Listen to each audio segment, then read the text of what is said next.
Sir 22শে April পহেলগাঁওতে Pakistan sponsored জঙ্গি হানায় যেই 26টি নিরীহ ভারতীয় প্রাণ চলে গেল, তার মধ্যে বাংলা থেকে মনীষ রঞ্জন, সমীর গুহ এবং যাদবপুর লোকসভা কেন্দ্র থেকে বিতান অধিকারী ছিলেন।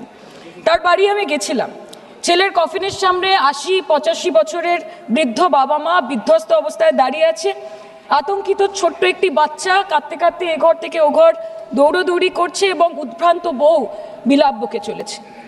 एक चुटकी सिंदूर की कीमत ये गद्दार पाकिस्तान और ये बुज़दिल आतंकवादी क्या जाने, पर नरेंद्र मोदी जी ये जानते थे और इसीलिए उन्होंने नाम रखा ऑपरेशन सिंदूर, जिसे सुन के सबकी भावनाएं जाग उठी और प्रधानमंत्री से हमारी उम्मीदें बहुत ज़्यादा बढ़ गई। किंतु सब भालो जार शेष भालो सेटा हलो कि प्रधानमंत्री की पारलेन शेष अब्दि देशेर मान मर्यादा प्रभाव एवं प्रताप के अक्षुण्ण रखते। सर कहानी बहुत अच्छी बनी, पकोड़े बहुत अच्छे बने, लेकिन सरसों की जगह केरोसिन तेल डाल दिया, बस यही हो गया। अध्यक्ष महोदय, অপারেশন সিঁদুর তো পরে আসবে, আগে জানতে হবে যে এতগুলো জঙ্গি এলো কোথা থেকে। আজকে হোম মিনিস্টার বলছিলেন যে আয়ে তো क्या हुआ, आ गए तो आ गए।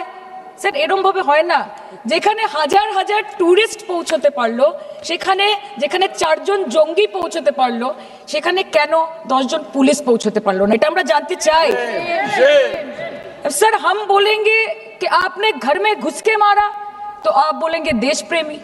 हम पूछेंगे कि आतंकवादी कहां से आए तो आप बोलेंगे देशद्रोही। हम बोलेंगे वाह मोदी जी वाह तो आप बोलेंगे देश प्रेमी।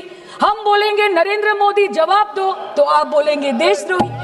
ऐसा नहीं होता सर, ऐसा नहीं होता। सही है सर, आपके और हमारे बोलने से कुछ जाता भी नहीं आता भी नहीं। জম্মু অ্যান্ড কাশ্মীরের লেফটেন্যান্ট গভর্নর মনোজ সিনহা নিজে পেহেলগাঁও কাণ্ডের সম্বন্ধে সবাইকে বলেছে যে এটি একটি গ্রেভ সিকিউরিটি ল্যাপস।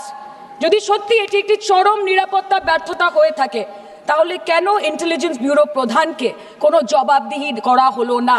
কেন 1 মাসের মধ্যে তার চাকরির মেয়াদ বাড়িয়ে তাকে পুরস্কৃত করা হলো? আপনারা সরিয়ে দিতেন না তাকে? সরিয়ে দিয়ে আপনারা দেশের মানুষকে একটা বার্তা দিতেন that there is no place for intelligence failure and security lapse in this country, কিন্তু আপনারা সেটা করেননি।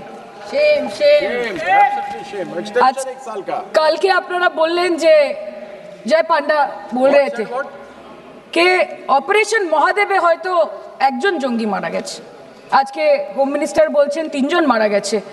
আমরা আলোচনাটা ভাগ্যে শুরু করলাম 2 দিন হলো, যদি আরো 2 মাস আগে শুরু করতাম আরো আগে ধরা পড়ে যেত আমাদের চাপে পড়ে।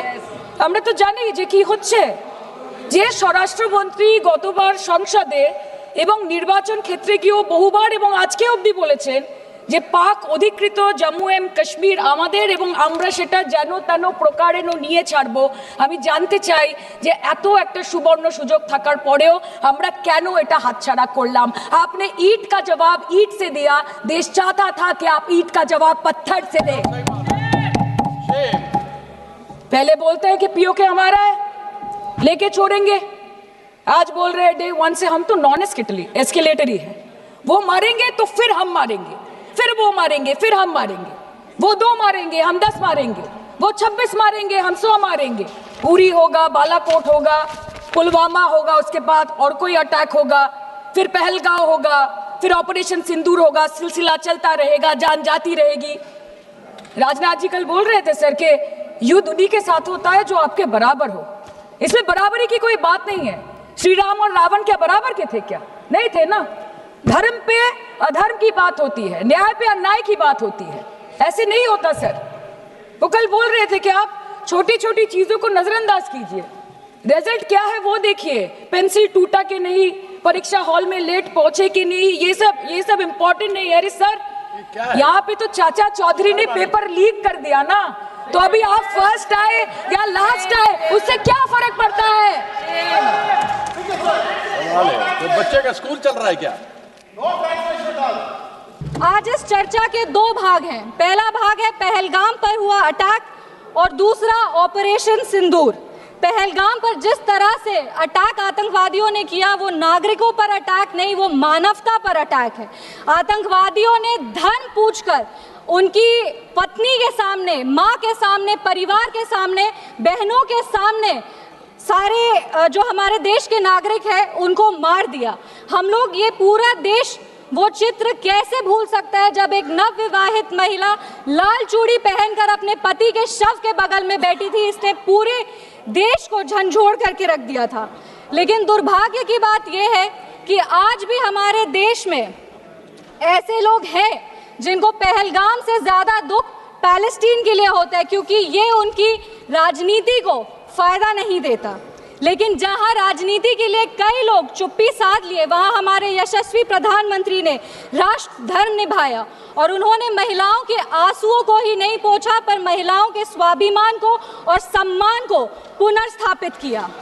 हम बता देना चाहते हैं कि ये एक नया भारत है और आतंकवादी हमले के बाद ये भारत मोमबत्तियां नहीं जलाता, ये दुश्मनों की चिता को जलाता है।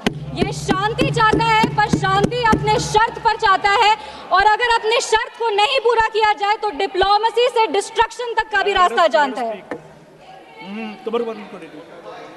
इसी बात पर हम एक शायरी कहना चाहेंगे, खतों का दौर गया अब फरमान भेजे जाते हैं, जो करते हैं भारत की आत्मा परवार वो सीधे कब्रिस्तान भेजे जाते हैं।